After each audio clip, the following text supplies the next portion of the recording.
Olá pessoas, este é mais um vídeo meu aqui na internet e sim, vamos falar sobre um assunto pesado aqui, né? Eu não sei ainda ao certo qual vai ser o título que eu vou colocar, mas eu sei que provavelmente vai ter algum termo pesado aí, porque é o jeito que eu vou ter de poder chamar a atenção para vocês assistirem o vídeo, tá certo? Mas não vai ser um clickbait, eu vou falar sobre eugenia e sobre algumas coisinhas que eu li recentemente e outras discussões que não são nem um pouco novas, tá? Mas eu acho que vale a pena a gente falar um pouquinho delas. Quer dizer, eu falar e vocês ouvirem e comentarem aqui embaixo, caso queiram participar. Como sempre, antes de mais nada, camisetas da Doppel Store, que é patrocinadora aqui do canal. Eu estou usando uma delas, não de maneira fortuita, com a cara do Charles Darwin, certo? Já que a gente vai... Derrubei a garrafa. Se vocês quiserem comprar esta camiseta e outras camisetas de temática científica que eu vou colocar aí na tela para vocês, tem algumas muito legais, muito interessantes, algumas da lojinha do Pirula, que são estampas que têm a ver com a temática desenvolvida aqui no canal. Então tem as estampas dos vertebrados, tem estampa dos crocodilos, estampa dos dinossauros e também tem outras aí vinculadas com biologia e com outras áreas da ciência, né? Então tem aí astronomia, ciências humanas, várias delas, história, geografia e tudo mais. Então é muito legal, vale muito a pena, tá bom? E aí eu vou colocar aqui na tela, como sempre, a promoção da semana, tá? E aí geralmente ela vale só por 7 dias.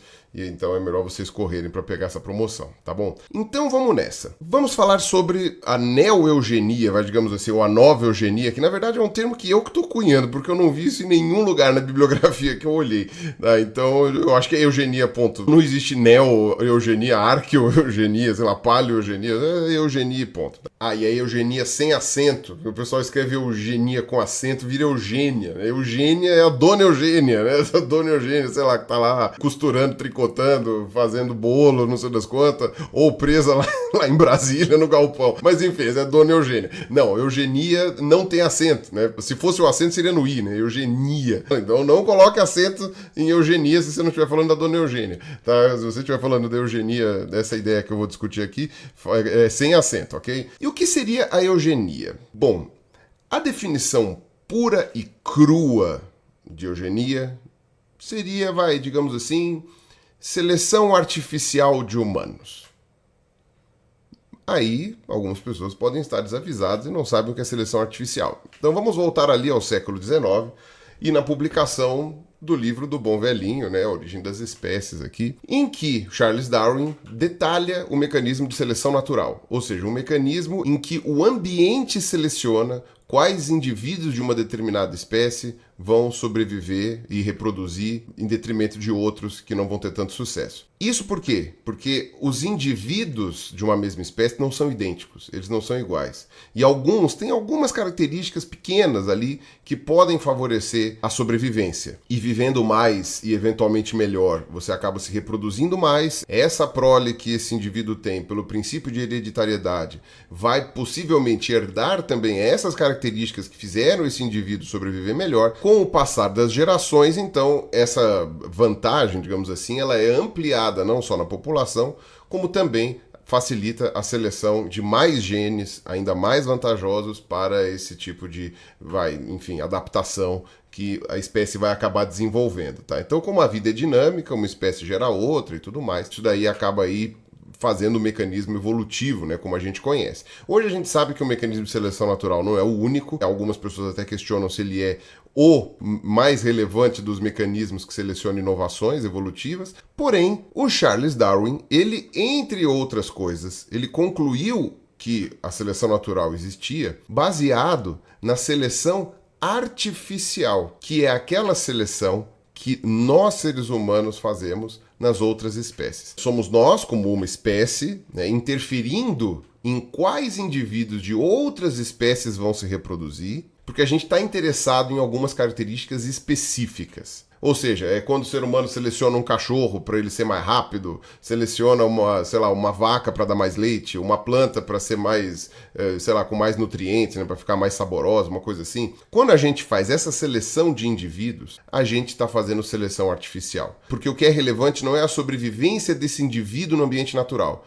e sim na utilidade que ele traz para nós. A gente faz seleção artificial desde o começo da humanidade. Eu tenho um vídeo aqui, que inclusive é o vídeo de comemoração do 1 milhão de inscritos, que eu comento sobre a seleção artificial que a nossa espécie fez com o milho e com o melão. E aí eu dou uma pincelada lá sobre como que umas plantinhas sem graça lá, sem praticamente nada, acabaram virando vegetais com muitos nutrientes, muito ricos, mais saborosos, mais doces, etc. Então, isso daí foi seleção artificial, que é a prova de que o mecanismo do Darwin funciona quando você coloca o número de gerações e tempo suficiente. Algumas dessas alterações foram feitas no decorrer do tempo de vida de um ser humano, outras foram feitas no decorrer de milênios. E aí isso sempre gerando variedades novas, dependendo do que o ser humano queria. Enfim, acho que vocês conseguiram entender, para quem não sabia, né? Esse é um mecanismo bastante conhecido, muita gente que acompanha o meu canal já sabe. E o que acontece? O Charles Darwin, observando essa seleção artificial, ele concluiu que a seleção natural seria a mesma coisa, só que com o ambiente selecionando, né? Então, o lugar mais seco vai selecionar quem é mais resistente à perda de água. O lugar mais alto vai selecionar quem, sei lá, consegue absorver mais oxigênio, enfim, coisas assim. E o que acontece? O primo do Charles Darwin, né, o Francis Galton, ele acaba cunhando o termo eugenia, que seria bom nascimento, a boa origem. Né? Do mesmo jeito que a eutanásia é a boa morte, né, a eugenia seria o bom nascimento. E a eugenia seria, então, a ideia de que você pode fazer seleção artificial na nossa espécie. Então seria seres humanos para seres humanos. A ciência daquela época estava confiante de que coisas como agressividade, sei lá, vontade de trabalhar, vontade de cumprir as regras, as leis, etc e tal, não sei o que tudo isso daí estava determinado. Eu não vou entrar aqui também nessa seara do que a ciência atual fala sobre isso, porque aí é uma outra discussão que é cheia de pormenores, muito delicada, cheia de muita falsa ciência, então a gente tem que tomar muito cuidado com isso, tá? Mas naquela época, né, eu tô falando só o contexto histórico, naquela época o pessoal estava incluindo isso daí. E o Francis Galton falou, parece inteligente para nós como espécie, se nós queremos progredir, evoluir no sentido coloquial do termo, né, não no sentido de mera sobrevivência, mas no sentido de termos uma sociedade melhor para nós, seria interessante que a gente dificultasse ou impedisse a reprodução de indivíduos que tenham características que a gente não gosta, como, por exemplo, agressividade, indivíduos que não cumprem as leis, indivíduos que têm preguiça de trabalhar, porque aí eles não vão passar essas características hereditárias para frente, né? Naquela época não se falava em gene, e a nossa sociedade vai, com o tempo, em 2, 3, 4, 5, 6 gerações, se livrar desses traços horríveis que a gente não quer.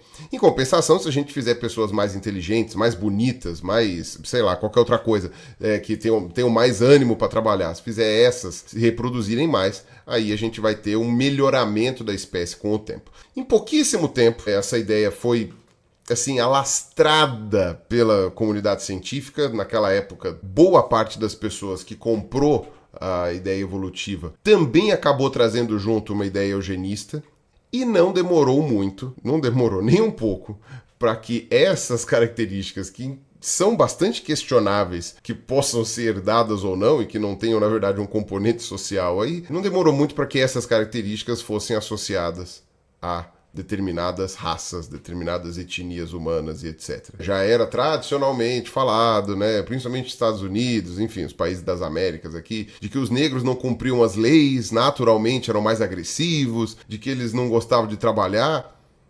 Pô, se eles não gostavam de trabalhar, por que escravizaram eles por 400 anos, né? Pra ficar trabalhando? Os escravagistas que fizessem o trabalho, né? Não ficassem escravizando pessoas que, puxa vida, não sabem fazer o trabalho direito, então pra quê, né? Mas enfim, o pessoal acabou fazendo, obviamente, essa associação, que era meio que inevitável.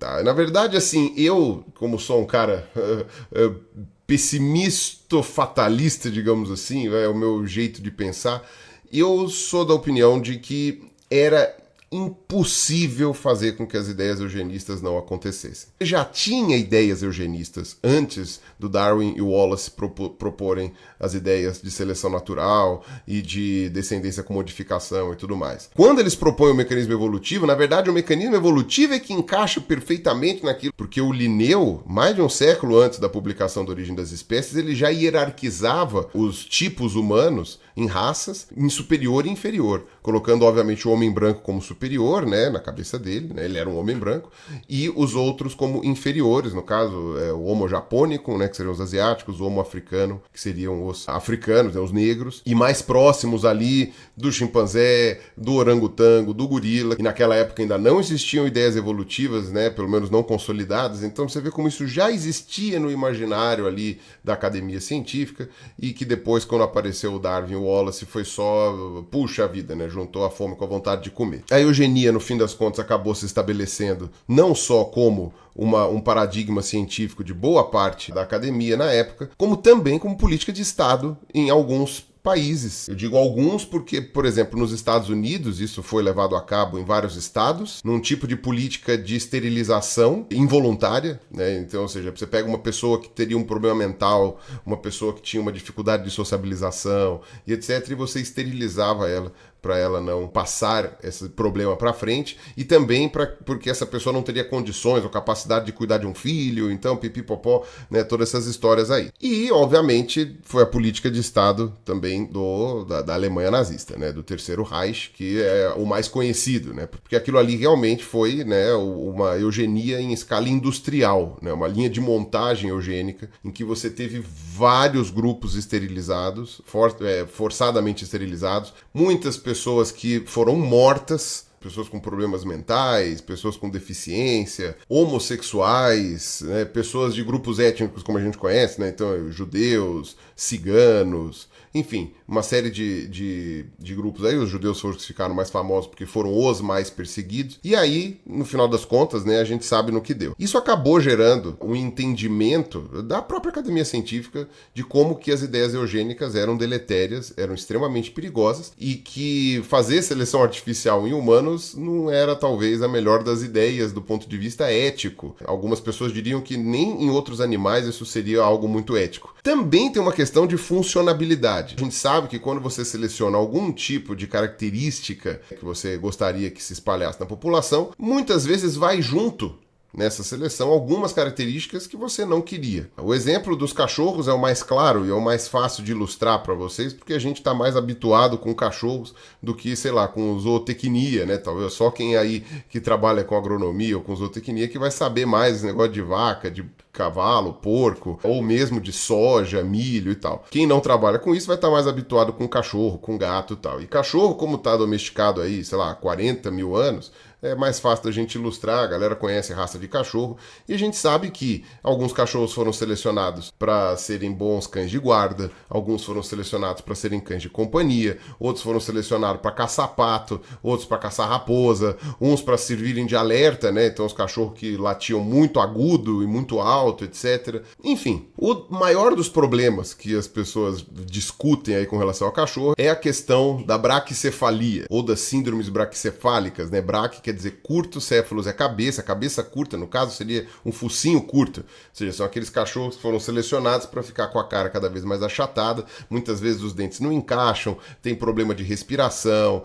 tanto nas vias aéreas superiores quanto às vezes até problema nos pulmões, uma gama de coisas que vem junto com essa seleção para focinhos mais curtos. Podem ter sido selecionados porque isso aumenta a força da mordida, a gente sabe que isso acontece, né, do ponto de vista da física mesmo, né, negócio de alavanca, tal, não sei das quantas. Então, essencialmente, do bulldog ao boxer, passando pelo, sei lá, pelo shih tzu, pelo pug e tudo mais, todos esses bichos aí têm seus problemas relacionados ao focinho curto, inclusive um problema ocular, né, a glândula lacrimal pode sair para fora do olho, a pálpebra pode inverter, sabe, são umas coisas bem assustadoras que não aconteceriam se esses bichos tivessem sido selecionados por seleção natural e não artificial. E eu acho pouco provável que o ser humano tenha selecionado um cachorro porque ele teria uma inversão da glândula lacrimal, né? Nossa, que legal, é isso exatamente o que eu quero num cachorro que eu tô selecionando. É claro que não. Isso é um efeito colateral, isso é um problema que não foi previsto. Por quê? Porque você não sabe direito quais são os genes que vão pra lá e pra cá, quais que funcionam em conjunto, quais que interagem uns com os outros. Então tem raça de cachorro que tem dor de cabeça crônica, tem raça de cachorro, geralmente os maiores, que descaderam, que a gente chama, né, displasia de quadril, ou seja, em determinada idade ele passa a não andar mais, ou enfim, tendo dificuldade. Você tem problemas como catarata em várias raças, você tem problemas como surdez em outras, que provavelmente não aconteceriam se eles fossem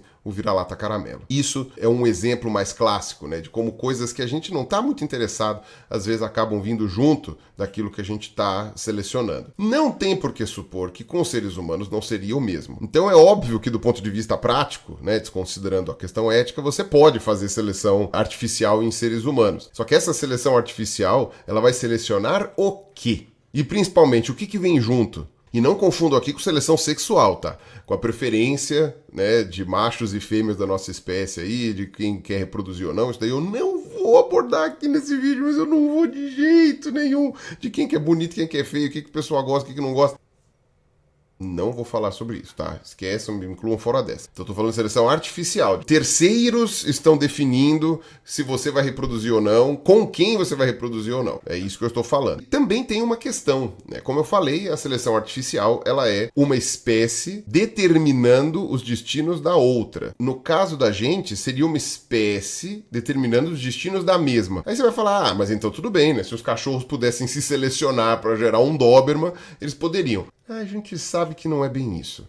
Porque quem são as pessoas que estão determinando as características que a gente quer? No caso da Alemanha nazista e dos Estados Unidos, lá na época que tinha essas leis e tal, no Canadá acho que também tinha, a gente tinha um grupo muito específico de seres humanos que determinava quais eram as características que eles queriam que fosse para frente e outras que eles não queriam. E que escreviam as leis, as regras, e que depois implementavam na prática. Não era a população inteira que fazia isso. Não era a espécie humana como bem determinado. Eram grupos. Do mesmo jeito que você provavelmente não criou uma nova variedade de pombas, isso daí só um grupo muito específico de seres humanos fez. A mesma coisa aconteceu nas experiências eugênicas que a gente teve, que não foram longevas o suficiente também para gerar algum tipo de diferença, até porque nem todas as características que são consideradas negativas na sociedade é geneticamente determinado. E, às vezes, é geneticamente determinado e não é hereditário. Então, o fato da genética ser um negócio meio, assim, caixinha de surpresas, acabou fazendo com que arrefecesse muito aí as ideias eugenistas. Boa parte dos pesquisadores passaram a fazer ali estudos um pouco mais acurados da coisa e entender que isso daí não funcionaria com seres humanos, pelo menos não da maneira como os eugenistas, mais particularmente os nazistas, queriam. E isto parecia uma discussão meio que vencida até a aparição de novas tecnologias.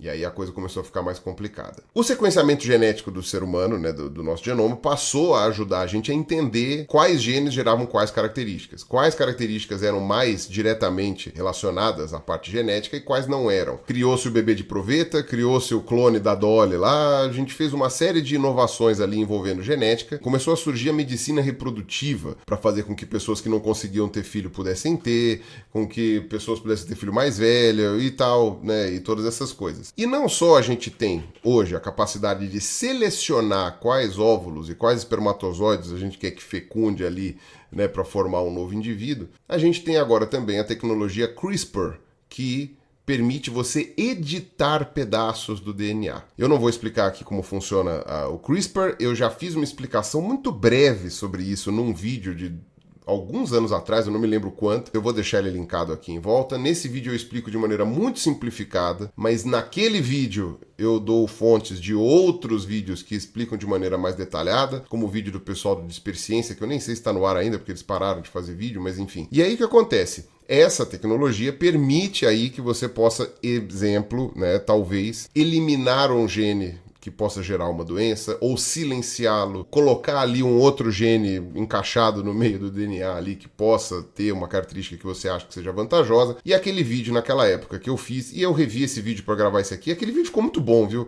Eu quase não gravei esse depois que eu vi aquele lá. Eu tinha gravado aquele vídeo na época para comentar a notícia de um pesquisador chinês que alegou ter criado duas meninas transgênicas, digamos assim, através do método CRISPR, e elas seriam já naturalmente resistentes ao HIV, usando aí uma ideia que não está tão consolidada de que há uma tendência genética a contrair ou não o HIV, etc., ou a ter uma resistência imunológica ao HIV e tal. Pois bem, essa história não se confirmou, esse pesquisador chinês aí foi preso, sumiu, etc. e tal, foi um bafafá, foi considerado extremamente antiético o que ele fez, e aí no fim das contas eu dou uma descrevida lá do que aconteceu nesse vídeo. Eu acho que vale a pena vocês verem, que é um vídeo muito legal. Eu gostei mesmo desse vídeo. Às vezes acontece. Eu vejo uns vídeos antigos meus que dá uma vergonha desgraçada, mas às vezes eu vejo uns vídeos meus antigos que eu falo, pô, eu era bom, hein? Eu era bom, hoje eu não consigo mais fazer isso. Bom, Enfim, hoje a gente tem mecanismos muito melhores para conseguir mexer no nosso genoma, que não seja selecionando igual a gente fez com o cachorro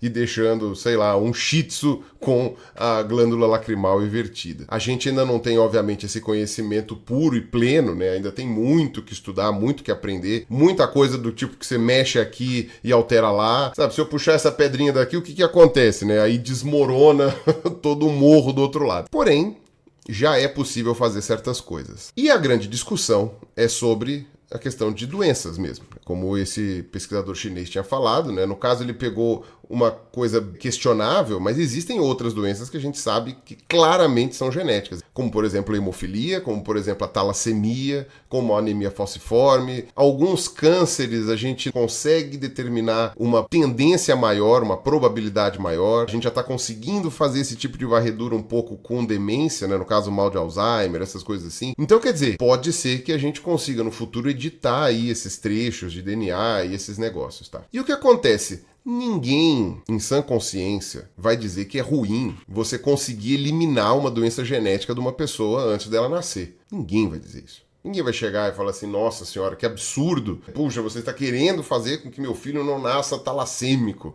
alguma coisa assim. É claro que isso daí não é uma coisa que seria negativa para o indivíduo e nem para sua família, para os seus familiares. Contudo, o que era a definição de eugenia mesmo? Você está fazendo ali um aprimoramento genético ali, alguma coisa assim, para fazer com que as próximas pessoas tenham uma vantagem que outras não teriam. Até quando você não pode cruzar uma borda? Porque a gente está falando de questões terapêuticas. E tem certas coisas que fazem com que a gente viva pior, que tem a ver com a nossa maneira como a gente se encaixa na sociedade. Eu comento isso no outro vídeo. Então, por exemplo, é sabido que homens mais baixos, homens muito baixos, eles sofrem um preconceito muito grande.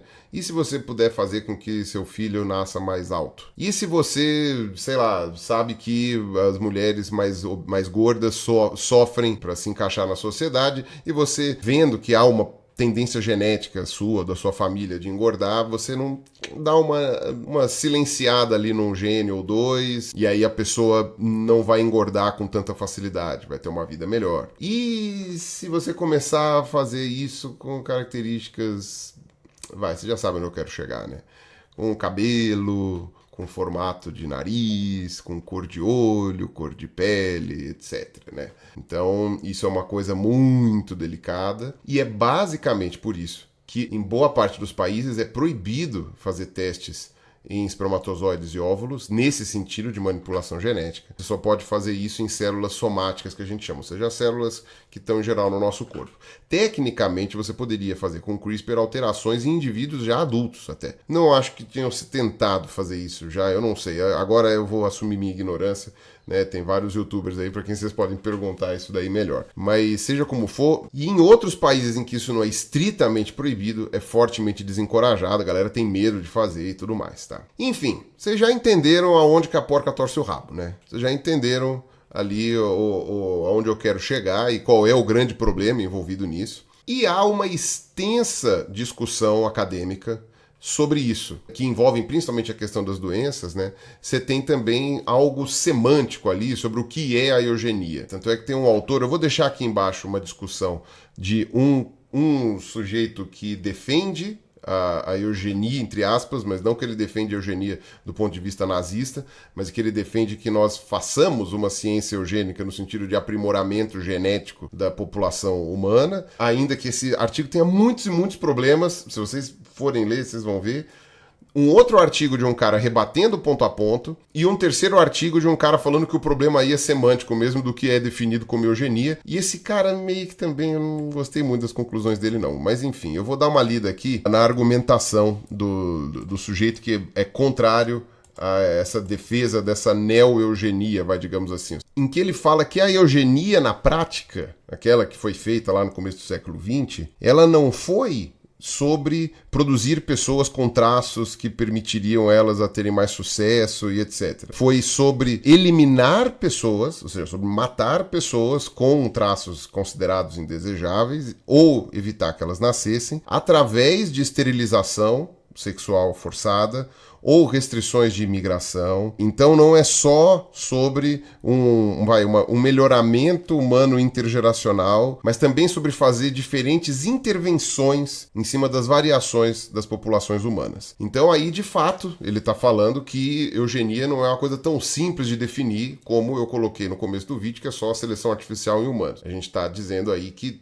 tem aí uma política estatal envolvida ali, uma política de propaganda envolvida ali, toda uma questão de atrocidades, de morte de pessoas e tal. E aí o outro argumento é que isso daí é porque você quer que a eugenia se chame isso, né? Você tá falando, na verdade, que tudo seria eugenia, mas que algumas coisas da eugenia são repudiáveis e outras não, e pipipopó. Você tem aí essa discussão ali nesses artigos, tal, que de fato em algum momento perpassa ali por uma questão semântica. Eu, no caso, enxergo a eugenia como algo, um pouco mais abrangente. Eu colocaria também como eugenia, dentro da definição do Francis Galton, por exemplo, eu colocaria como eugenia também esse aprimoramento genético para você evitar doenças. E por um motivo muito claro, que é o que eu vou falar agora, que na verdade foi o que motivou a gravar esse vídeo aqui no comecinho de 2023. Na verdade era para eu ter gravado no final de 2022, mas estou gravando agora. Em novembro do ano passado, 2022, saiu uma reportagem que, inclusive, saiu em português e saiu em inglês. Em português saiu pelo Tilt da UOL, que é um resumo, na verdade, da mesma reportagem em inglês que saiu pelo Insider. O Insider tem paywall, coloquei aqui embaixo já o negócio craqueado, que eu não sei se vocês vão conseguir abrir, mas enfim, vocês tentem usar aí o aplicativo, o proxy, o site que vocês tiverem aí para conseguir craquear. Enfim, o que essa matéria faz basicamente é acompanhar um pouquinho da vida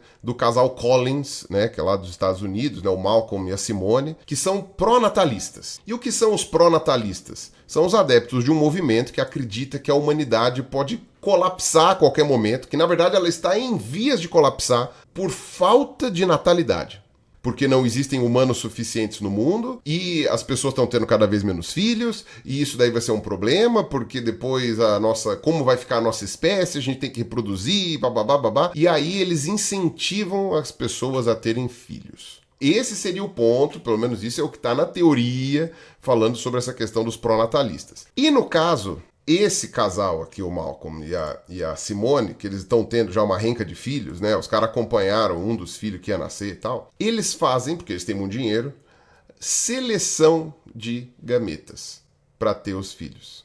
Eles não usam o CRISPR, porque isso, até onde eu entendi, é proibido, né? Você não pode fazer isso em células reprodutivas, como eu disse, né? Em gameta, como espermatozoide e óvulo. Mas você pode selecionar o espermatozoide e o óvulo. Então você faz uma leitura genética ali daquelas células, vê quais têm os genes que seriam mais vantajosos para isso ou para aquilo que você quer selecionar, junta com óvulos com a mesma característica e implementa depois ali no útero. E o que eles têm para conduzir o trabalho deles é uma base de dados que a gente tem sobre possíveis genes vinculados a determinadas coisas. Como eu falei, tem alguns genes que a gente sabe, né, preto no branco, que aquilo ali é realmente responsável por alguma doença, e tem outros que a gente não sabe. E aí, óbvio, né, eles passaram ali a varredura neles mesmos, né, fizeram o scan genético para descobrir que tendências eles têm para alguma doença, alguma coisa assim. Então, esse teste genético que eles fizeram, ele oficialmente oferece os riscos, né, para 11 desordens poligênicas, né, incluindo esquizofrenia, 5 tipos de câncer. E os outros traços, tirando esses 11, são fatores de risco, como obesidade, doenças do coração, tendência a ter enxaqueca, né, e etc, etc.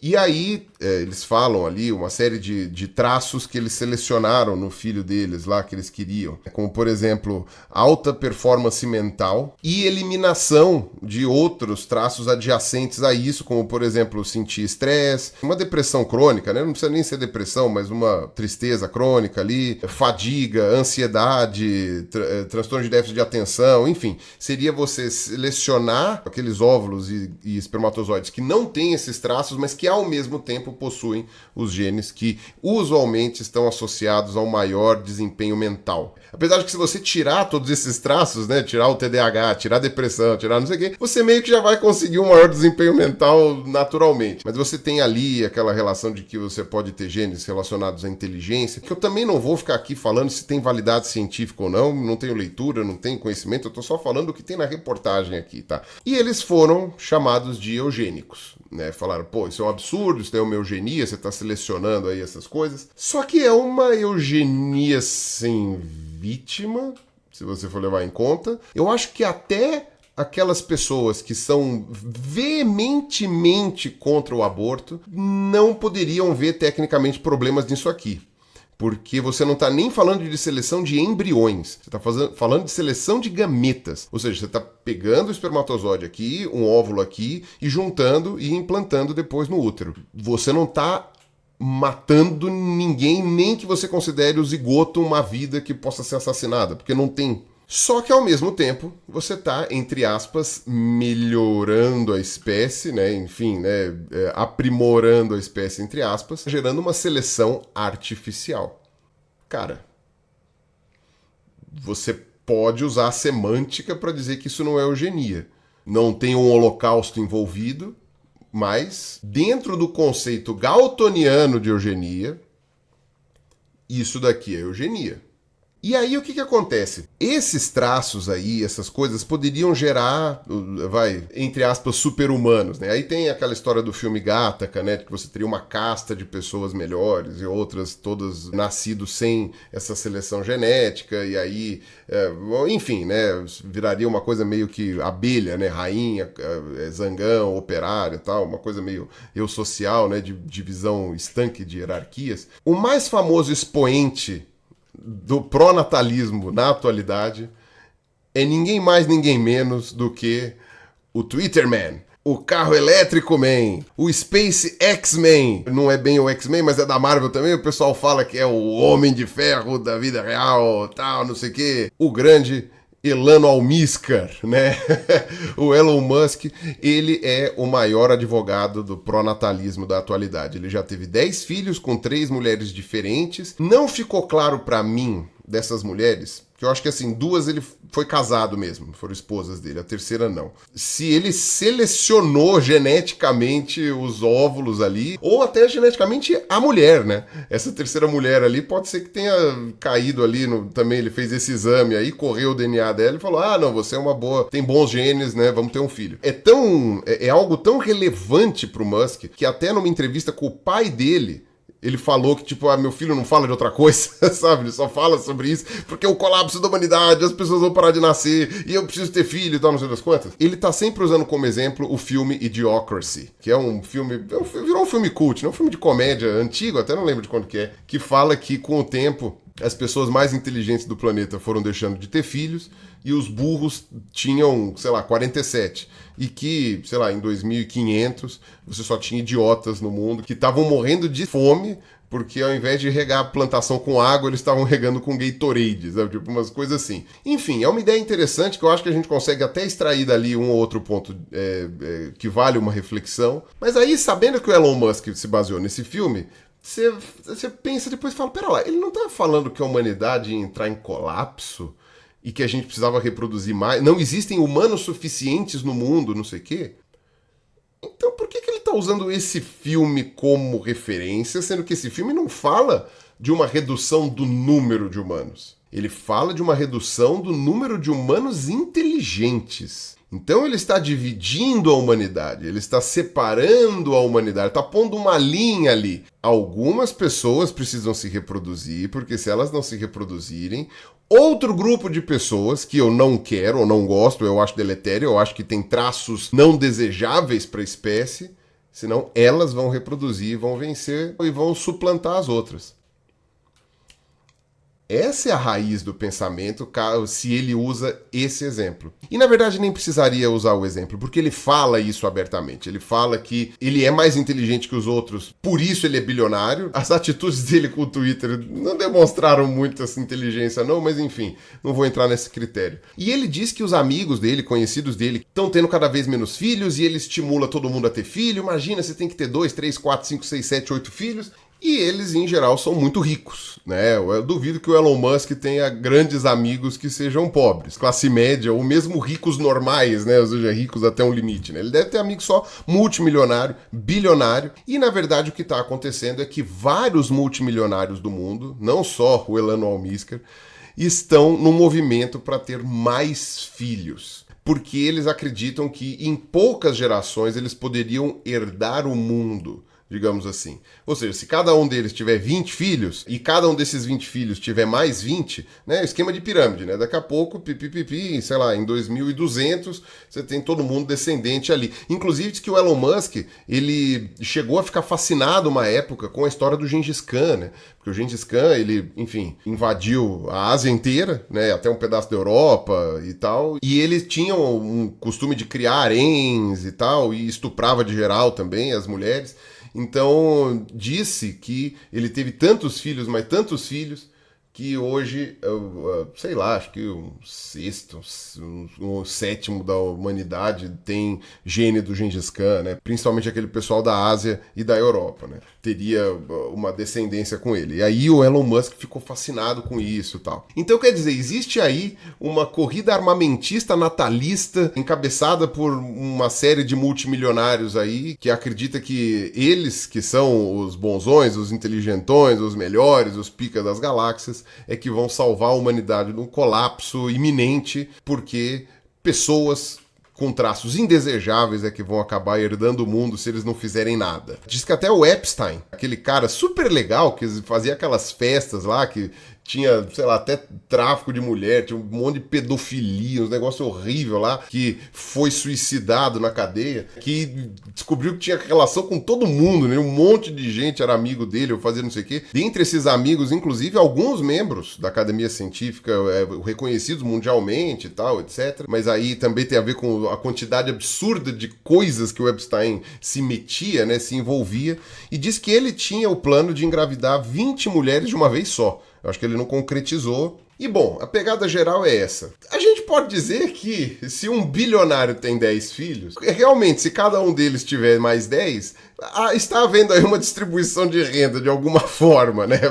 Vamos colocar assim, né? Mas vamos falar sério, O grande problema que torna isso daqui uma nítida eugenia vai muito além da seleção de óvulos e espermatozoides, porque você tem aí uma questão de ver que doença vai vir ou qual que não vai vir. A gente tem aqui um negócio envolvido de pessoas que estão se achando melhores que as outras, e então eles vão propor uma colonização genética, né, digamos assim. E são vários observadores aí desse fenômeno que estão apontando que a maior parte dos pronatalistas, ou pelo menos uma boa parte deles, está menos preocupado com a quantidade de crianças que estão nascendo do que com quais crianças estão nascendo, e principalmente filhos de quais pais, né? O mundo está com 8 bilhões de pessoas e a estimativa é que a população do mundo pare de crescer nos 12 bilhões, isso daí uns 100 anos, uma coisa assim. Então a gente não pode esperar que essa galera esteja esperando um colapso da humanidade. Tem gente suficiente no mundo. Essa galera não está gostando de qual gente existe no mundo. Eles estão esperando um colapso da civilização, digamos assim, e de uma civilização muito particular, que seria o que a gente chama de civilização ocidental. E assim, eu estou inserido na civilização ocidental, tem valores do tipo de civilização na qual eu estou inserido que eu não gostaria de abrir mão, e que a gente sabe que são ou relativizados ou não são tão bem aplicados em lugares em que essa civilização não está tão coisa assim, que essencialmente o que essa galera está falando é do mundo muçulmano. Ponto. É isso que eles estão falando. Porque até o casal Collins aqui comenta falando sobre os direitos dos gays, os direitos das mulheres. A gente pode discutir aqui sobre os problemas que alguns países possuem no que diz respeito aos direitos de certas minorias e o quanto que isso é influenciado por uma série de fatores que, a meu ver, tem a ver com a história política desses lugares e com religião, né? Com a questão cultural. Questão cultural, que eu saiba, não é genética. Pessoas mudam, culturas mudam. Para você colocar aqui fatores deterministas no lugar de fatores políticos, sociais, econômicos, históricos e tudo mais. Né? E assim, vocês sabem o que eu penso com relação à religião, vocês sabem o que eu acho com relação ao lance do extremismo muçulmano e tudo mais. Eu tenho 150 mil vídeos aqui falando sobre isso, não mudei de opinião. Então, não se trata de passar pano para preconceito, para atitudes que, sei lá, para mim são inadmissíveis para o século XXI, mas sim de entender que a raiz por trás disso tudo vai mais do que uma questão cultural. Então isso daqui é essencialmente propaganda anti-imigração. É propaganda falando aquele negócio lá, que nem aquele Shapiro, sei lá, é um cara de extrema direita aí, que falou que, porque os muçulmanos vão suplantar os europeus tradicionais, digamos assim, em poucos anos, porque eles reproduzem muito, e os brancos europeus não reproduzem o suficiente para não sei o quê. Então, por mais que tenha vários pró-natalistas que não pensem dessa forma, e tem vários filósofos defensores do pronatalismo que falam isso, que dizem, não tem nada a ver com etnia, com cultura, com nada, tem só a ver com seleção para não ter doença, para ficar mais inteligente e tal. Mas a gente sabe que quando você tem esse pensamento aí de que nós somos superiores aos outros, tal, não sei o quê, esse nós, ele geralmente envolve um grupo de pessoas bem homogêneo, né? E que, enfim, com raras exceções ali, a gente sabe muito bem quem eles estão chamando de pior, né? E mesmo que não envolvesse a questão racial, os primeiros eugenistas ingleses falavam sobre aqueles que estavam presentes na própria Inglaterra, na Revolução Industrial, que era o que eles consideravam como que não querem trabalhar, que eram violentos, eram agressivos, eram alcoólatras, o caramba quatro, e eles diziam que essas pessoas tinham que ser eliminadas. Vai vir gente aqui falando que o alcoolismo tem traço genético, e tem mesmo, mas naquela época eles não sabiam, e também não é motivo para você eliminar os alcoólatras, certo? Acho que você sabe disso, né? Não é eliminar no sentido, né, de apagar eles. Tem que tratar os alcoólatras ou impedir que eles virem alcoólatras, né? Evitar ficar fazendo alcoolatria, que a gente chama, né? Ou seja, falar que álcool é um troço maravilhoso, incrível e tal, né? Que é uma questão social. Então, em linhas gerais, a realidade que está se mostrando é essa. Você tem esse pessoal muito rico que está lutando, inclusive tem gente aqui envolvida nisso, tem uma galera relevante aqui, tem acho que o criador do Skype, a mulher do 23andMe lá, que é o maior banco de dados genéticos que a gente tem no mundo, né? Então faz sentido que ela esteja envolvida, mas também tem o cofundador do PayPal, enfim, uma série de outros milionários aí que estão achando interessante, que estão desenvolvendo e pagando para desenvolver uma série de técnicas que envolvem conseguir ter mais filhos em menos tempo, né? Como os caras são bilionários aí, eles conseguiriam gerir toda essa criançada. Eu mesmo não entendi direito, né, como é que os caras estão tentando ver para aumentar isso daí, mas eles estão investindo em projetos de fertilidade e sem a garantia de que esses filhos que vão nascer não vão ser igual as raças de cachorro. Que você vai selecionar ali o filho que tem essa ou aquela característica que você está afim e que isso também não vai trazer junto um monte de outras coisas que a gente não tem como prever ainda, porque a gente ainda está muito incipiente nisso, e que podem gerar até problemas, né, para essas pessoas, né? Vão ter uma vida pior até do que se não tivessem sido geradas por esse tipo de seleção. E aí, a minha conclusão, vai ser inevitável essa neoeugenia. Ela não só já está acontecendo, mesmo que você use um termo menos abrangente para eugenia, como ela vai acontecer. Esse melhoramento genético que a gente fala, por exemplo, evitar doenças, tal, não sei o quê, é algo que todo mundo vai desejar. E no começo vai começar com os milionários, depois pode chegar no pessoal de classe média, vai demorar muito para chegar no pessoal mais pobre, mas se você tiver a oportunidade de saber se o seu filho vai herdar uma doença terrível ou não, e você puder evitar de pegar ou o espermatozoide ou o óvulo que possam gerar isso, você vai fazer. Você vai.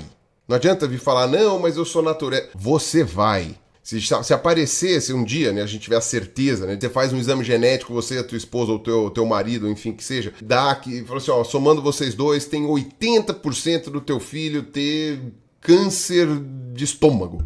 Você não vai selecionar o espermatozoide ou o óvulo com os 20%? Se você quiser ter filho, você pode ser pessoa que não quer ter filho, mas se você quiser ter filho, você não vai selecionar os 20%? Você vai.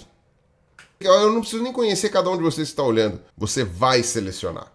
para fazer com que seu filho sofra menos. E essa linha demarcatória do que é efetivamente terapêutico do que não é, isso vai ter que ser julgado caso a caso, vai ter que fazer comitês e comitês para não sei o que, para dar uma olhada nisso. Porque, inclusive, você vai estar eliminando da sociedade grupos que estão há décadas lutando por inclusão. Tem 2 casos que foram discutidos aqui, em alguns artigos que eu vou deixar aqui embaixo. Um deles é o caso dos surdos. Tem comunidades inteiras de surdos que não veem problema em não ouvir. E que, inclusive, quando são oferecidos transplantes cocleares para os filhos, tal, não sei o que, falam que não, quer que os filhos fiquem sem ouvir mesmo.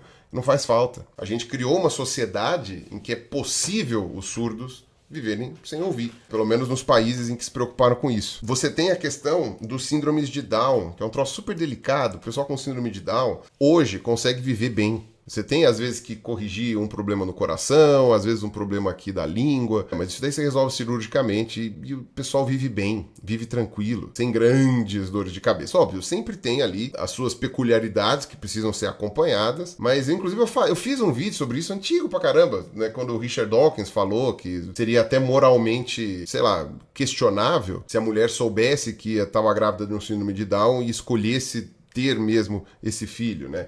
Foi uma discussão que eu tive lá na época, que ainda que o Dawkins tenha sido elogiado por várias mulheres que têm uma visão pró-escolha, né? Ou seja, que o corpo da mulher, então ela que decide quem ela quer que nasça ou não. Ainda assim, eu falei que foi um exemplo muito ruim, independente do que você pense com relação ao aborto, é um exemplo muito ruim porque o pessoal com síndrome de Down hoje em dia vive bem, com a ajuda da tecnologia e de profissionais, consegue viver super bem, vive aí 60 anos, tal, não sei o quê, estuda, trabalha, faz de tudo. Então, não é mais aquilo que era, sei lá, 100 anos atrás, em que realmente quando você não tinha tecnologia para resolver os problemas de malformação e nem o acompanhamento psicológico ou pedagógico que tem que ser particular deles, né? Quando você não tinha isso, que aí realmente a qualidade de vida deles era bem abaixo. E, inclusive, síndrome de Down é um mau exemplo, mesmo que você queira tentar fazer uma política eugênica, porque é um exemplo de uma condição que é genética, mas que não necessariamente é hereditária, porque ela tem a ver com a formação dos gametas e não com a sua carga hereditária que você herdou do teu pai e da tua mãe.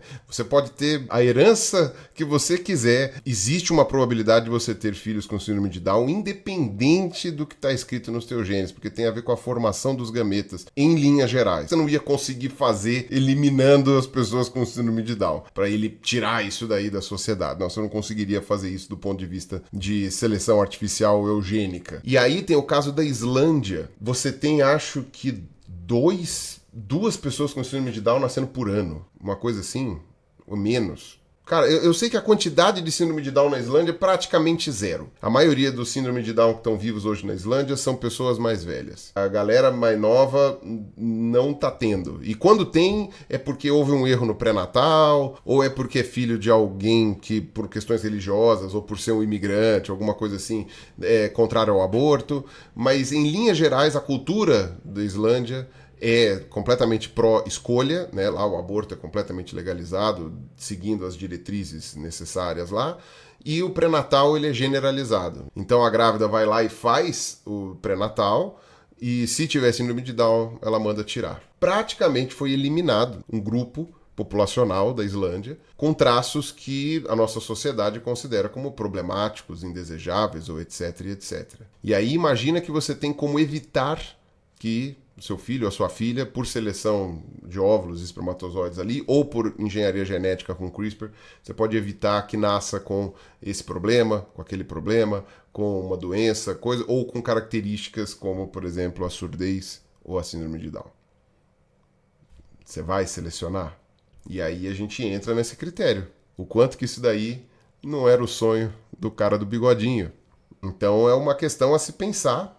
Mas enfim, o ponto desse vídeo aqui era discutir sobre a inevitabilidade da eugenia que vai acontecer agora e que já está acontecendo. Dentro da minha concepção, como eu falei, né, fatalista ou pessimista, eu acho que é inevitável que aconteça essa nova eugenia aí. E quanto mais a tecnologia for sendo acessível para as pessoas, mais elas vão fazer. todo mundo vai querer eliminar as doenças, enfim, e possibilidades de ter ali alguma dificuldade na vida, só que isso vai cruzar fronteiras e isso vai gerar problemas, e não sei até que ponto a legislação vai segurar, porque a gente está falando de pessoas muito ricas, né, de uma tecnologia que vai gerar muito dinheiro e que vai tocar em desejos muito profundos, né, dos indivíduos. Então eu não sei. Claro, eu não quero, sei lá, que meu filho tenha câncer de estômago, como eu falei. Se por um acaso a gente conseguir isolar realmente esses genes e evitar que tenha, eu vou preferir. Eu gostaria de ouvir pontos de vista diferentes. E o que eu acho é que no futuro a gente vai ter um mundo aí com aquilo que talvez fique conhecido como a eugenia do bem, digamos assim, que, sei lá, é complicado. Eu acho isso muito complicado. Vou deixar os artigos aqui na descrição para vocês lerem, se vocês quiserem, que trazem uma discussão interessante. Tá? Tem mais coisa, talvez se eu achar mais artigo para discutir, eu coloque mais aqui na descrição, mas vocês também podem ir buscando, tá? E é isso, tá certo? Um abraço para todos vocês. Não se esqueçam de dar um pulo na loja da Doppel, tá? Para ver as camisetas e os produtos que são muito bons, as estampas que são muito legais. Eu vejo vocês na próxima. Um abraço. Falou.